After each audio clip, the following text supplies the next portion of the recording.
सोच लो अगली सीरियल मारोगे तो नहीं, कसम खाओ। ये एक स्टैंडर्ड मसला है अहमद साहब आपकी एक्टिंग करियर में। भाई अब तो यूं है कि जैसी कोई कॉल आती है तो पहले पूछता हूँ कि अच्छा इवन नंबर सूट नहीं करते मुझे, चौथी में मरूंगा, 8वीं में मरूंगा, 12वीं में मरूंगा, एपिसोड्स में। हाँ ये इवन नंबर कोई होगा जिसमें वो आपको पहला क्वेश्चन है मेरे होता है कि जी कौन सी एपिसोड में मरना है, ये तो पता है कि मरना है। कोई ऐसा है सब किसी ड्रामे को आप आखिर तक पहुंचा? मैं खुद ही लिख लेता हूँ बीच में आखिर तक जाना हो तो। अच्छा। और कुछ में ऐसा भी होता है कि मुझको पसंद नहीं आ रहा, मसले हो रहे हैं प्रोडक्शन में, तो आप खुद कहते हैं? कहते हो जी इस वाली एपिसोड में मार दें, बड़ा अच्छा मौका है। अमूमन कौन सा तरीका इस्तेमाल होता है आपके ऊपर? सर आज आ गया हूँ, हार्ट अटैक, उल्टे हाथ को पकड़ लें, हार्ट अटैक। जैसे ही मैं उल्टे हाथ पे हाथ रखूँ आप समझ जाए आने वाला है। यार मगर कभी आपसे इस डायरेक्टर से कहा कि यार इस पर कोई और ट्राई करके देखें? बहुत कहा जी। एक्चुअली वो क्रिएटिविटी का हमारे ये हाल है कि मारना भी नहीं आता ठीक से। एक ने कहा कि आपको हमने बड़ा डिफरेंट मौत दी है इस दफा। मैं बड़ा खुश हुआ, मैंने कहा अच्छा देखो मैं रोड एक्सीडेंट से मर गया हूँ, हार्ट अटैक से मर गया हूँ, सदमे से मर गया हूँ, तो इस तरह कुछ नया दे दें। कह लीजिए जी बिल्कुल नया। अच्छा जी हम पहुंच गए, ऊपर देखा ना तो छत के किनारे पे इतना बड़ा कोई मटका सा रखा हुआ था। मैंने कहा तेरी नीयत क्या हो रही है? तो कहने लगे ये गिराएंगे आपके सर पे। मैंने कहा मेरे सर पे तो कुछ भी रुकावट नहीं है, डायरेक्ट गया। खैर जी वो मटका गिरा, मुझको साइड पे लिटाया हुआ था, मटका मेरे पास टूटा। अब मुझे एक्टिंग करनी थी मरने की कि मेरा सर फट गया। सर जी इतना भारी मटका मेरे सर पे गिरा, मेरा चश्मा बस इतना हुआ, इसके अलावा खराश भी नहीं आई और खून बहुत पड़ा हुआ था नीचे। तो आपने उसके बाद उनको कहा कि नहीं यार पुराने वाले तरीके ठीक है, तुम लोग क्रिएटिविटी रहने ही दो, रहने दो, ये ना हो पाएगा तुमसे। नहीं सर अब अच्छी तरह पढ़ता हूँ कि कैसे मर रहे हैं। बिल्कुल, मगर ये भी देखे वैसे मैंने मशवरे दिए हैं लोगों के, यार अगले सीन में बता दो कि मर गए पिछले एपिसोड में, दिखाना क्यों जरूरी है? ये दिखाने वाला भी एक दिखाने वाला जो है ना, जबकि इससे पाबंदी है कैमरा की तरफ से कि आप जनाजे में लेटा हुआ ना दिखाएं, सर ये तो नाकों में रुइयां ना। हाँ सर वो तो नाकों में क्या हलक तक में ठूस दें अगर उनका बस चले। मगर ये भी तो बड़ा फेवरेट होता है राइटर्स का भी, क्योंकि उसके अंदर तकरीबन 10-15 मिनट निकल जाते हैं। बात यूं है कि बास दफा एक्टर बड़ी मुसीबत में फंस जाता है। मेरी तोंद इतनी बड़ी है कि अगर मेरी हंसी निकल जाए तो सांस तो मैं रोक लूंगा ऊपर से, मगर ये नहीं रुकती।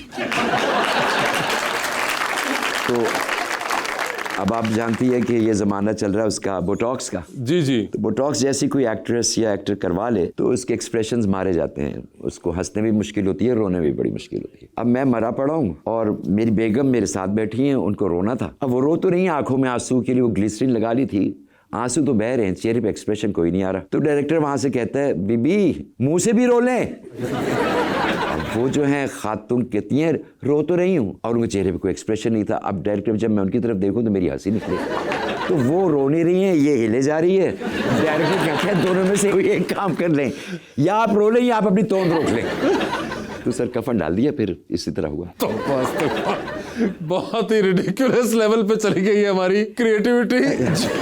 Trust me I can laugh too. हाँ because I have been crying like almost every serial. जी लगातार कुछ सीरियल्स ऐसे आ गए थे, औलाद आ गया, फिर बेटियां आ गया, तो जिससे मुझे नहीं याद कि मैं हंसा हूं कहीं। मैं और मरीना ने तो बना लिया था ना कि सर ये बता दें कि कौन से नंबर का रोना है। हल्का रोना नंबर 1 होता था, दरमियानी रोना नंबर 2 होता था, धाड़े मार के रोना नंबर 3 होता था। अच्छा। तो मैं डायरेक्टर बता देता था कि 1। अच्छा हाँ हल्का वाला। हाँ हल्का वाला। जब बेटी मरती है तो फिर धाड़े मार के, तो उसने कहा 3, तो धाड़े मार मार के रोए सर। ओए होए, तो इस तस्वीर को आई होप देख के लोग शायद कहीं और आपको कास्ट करना चाहें, मगर परपेचुअली आपको वो उसी पे कर रहे होते हैं कास्ट। ट्रेजिक रोल्स में, ट्रेजिक रोल्स के अंदर ज्यादा कर रहे होते हैं। एक्सेप्ट फॉर हम तुम आई डिड, वो तजुर्बा मेरे लिए। मैं कहता हूँ अगर मुझसे कोई पूछे कि सबसे मुश्किल कैरेक्टर जो मैंने जिंदगी में किया तो दैट वाज हम तुम, because I played a TikToker in that. बिल्कुल।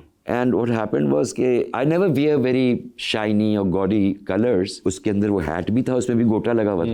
अब जब मैं सेट पे पहुंचा और मुझे मेरे कपड़े दिखाए तो मैंने कहा नहीं ये तो मैं नहीं पहन सकता। तो उन्होंने कहा आपने तो कॉन्ट्रैक्ट साइन किया है, अब आपको पहनना है जो कुछ है। 3 दफ़ा पैनिक अटैक्स हुए हैं वो कैरेक्टर करते हुए मुझे। I refuse to go on the. ये दोनों मुझे धक्के देके, एक सीन था बर्थडे थी शायद किसी की, उसमें कैमरे के सामने जाते हुए मेरे कहाँ पे टांग रही थी। अच्छा। सर बिल्कुल टंग गई थी। अच्छा।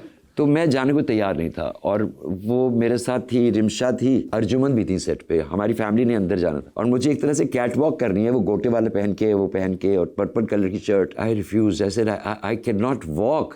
इवन मैं कांप रहा हूँ, मुझसे नहीं जाया जाएगा इन कपड़ों में आगे। उन दोनों ने तकरीबन मुझे धक्का दिया था sir, and that is how I did that scene. वो सबसे मुश्किल कैरेक्टर मेरे लिए। मगर नहीं, सबसे इंटरेस्टिंग है फिर यही रहा कि रेगुलरिटी में जो आपको ऑफर हो रहा होता है उससे बिल्कुल एक और चीज़ किसी ने दी। सो आई एम ग्लैड एक्चुअली कि आपको एक तरह से बिल्कुल और एक जोन में खेलने का मौका तो दिया किसी ने। बिल्कुल। ओह सर, शूटिंग एट बनी गाला, ये आजकल आप बनी गाला शूट कर रहे हैं? समझ रहा हूँ मैं। नहीं, लेकिन गालिबन पुरानी तस्वीर है 2021 के अंदर आप जी बनी गाला में शूटिंग करते थे। जी, उस वक्त तो होती भी थी। सर ये घर बड़ा खूबसूरत। अच्छा जी। लेकिन सर इसके पीछे पूरे वो जो दीवार है ना सर, हाँ जी, उसके आगे जो है वो लेक अंदर तक आती थी। ओए होए होए, कमाल का करता। वाह। प्लीज डू नॉट डोनेट और distribute food to professional beggars. Sir 32 अरब रुपए साल के कराची का बेगर माफिया देता है। 32 अरब रुपए। 32 अरब्स। और आप यहाँ पे कह रहे हैं खाना प्रोफेशनल बेगर्स को ना दीजिए। खाना भी क्योंकि वो वापस बेच देते हैं खाने बेच को। देते हैं। बच्चे किराए पे उठाए हुए होते हैं ना गोद में। तो मुझे लगता है कि अगर आप ये जो गाड़ी का शीशा बजा के मांगने वाले हैं, बिकॉज वो उस जगह का जहाँ पे वो खड़े हैं उसके भी पैसे देते हैं, वो खरीदा होते हैं। बिल्कुल, वो स्पॉट्स बिकते हैं आपके, फिर इशारे वो बिकते हैं। बच्चा भी किसी से लेते हैं। बिल्कुल। और उस बच्चे को वो सुलाए रखते हैं। वो एक ऐसी दवाई जिससे वो बच्चा येलो भी, आपने देखा होगा कि गोद में सारे बच्चे वो येलो होते हैं। तो उससे ज़्यादा बड़ा जुल्म तो मुझे कोई नहीं लगता कि आपने एक बच्चा भी लिया हुआ है, उसको आप पता नहीं किस चीज़ के टीके भी लगा रहे हैं, और वो पूरा दिन गोद में एक वो बांध के भी रखा हुआ है उसको। बिल्कुल। और ये रोज़ होता है, और आम तौर पे वहीं पे हमारा सबसे ज़्यादा मजहब, हमारी इंसानियत, हर चीज़ को चैलेंज किया जाता है और मुख्तलिफ तरीक़ों से लोग उसको they fall prey to it. और ये तो उन्होंने कराची का स्टेटिस्टिक दिया, आपको पाकिस्तान के हर शहर के अंदर जी, और ख़ासतौर पर हर बड़े शहर के अंदर ये बेगर माफिया बहुत ज़बरदस्त तरीके से रमज़ान से पहले ट्रेन्स का हाल देखा करें ना, जो सारी आ रही होती हैं कराची की तरफ, वो सब ट्रैवल करते हैं बगैर टिकट के। अच्छा। वो कोई टिकट नहीं खरीदता, वो इधर भीख मांगते हैं, दूसरे डब्बे में चले जाएंगे, तीसरे डब्बे में चले जाएंगे, और गोल के गोल आते हैं सर। बिल्कुल।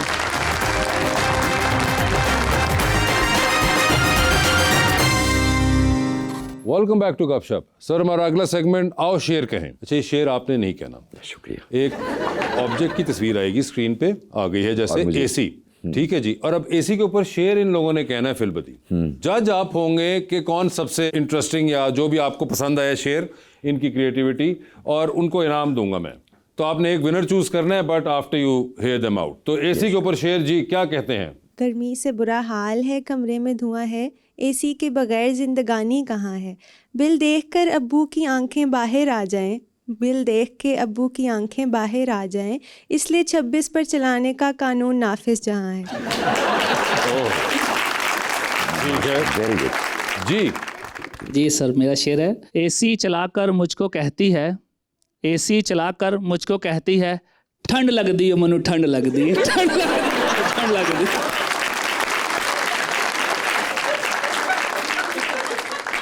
जी, और कोई? जो मामा ठंडियां छावां वर्गियां ते सेलियां एसी वर्गियां। ठीक है जी, तो सहेलियां एसी वर्गियां। ओके, बहुत ज़बरदस्त आपने प्लेस किया सहेलियों को अपनी माओ की रेपुटेशन के साथ। जी, और कोई? इश्क वफात सब ड्रामा है, गर्मी ने समझा दिया, असल में एसी की हवा ने प्यार का मतलब सिखा दिया। अहमद साहब, कैसा महसूस हो रहा है? ठंड लग रही है, मैंने ठंड लग रही।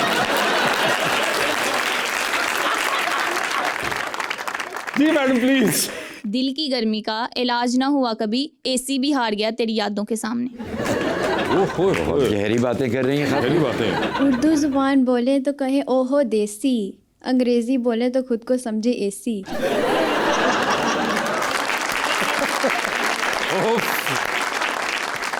रियलिटीज पे बात आ गई है। जी, और? गर्मी ने बड़े नखरे दिखाए, एसी ने एक हवा हमारी सारे थल्ले लाए। जी, तो अहमद साहब, क्या आपके ख्याल में आप किसको कहेंगे कि जो?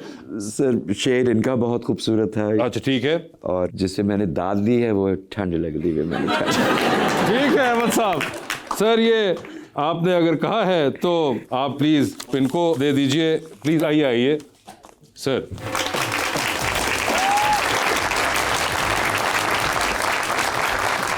Ahmed sir, thank you so much for being on the show and we hope to see more of you। और अपना ख्याल रखिएगा आप सर। उम्मीद करते हैं कि आप ये आपके बारे में पोस्ट नहीं डालूंगा सर, मेरी हरकतें ही होली। थैंक यू सो मच, बहुत बहुत शुक्रिया।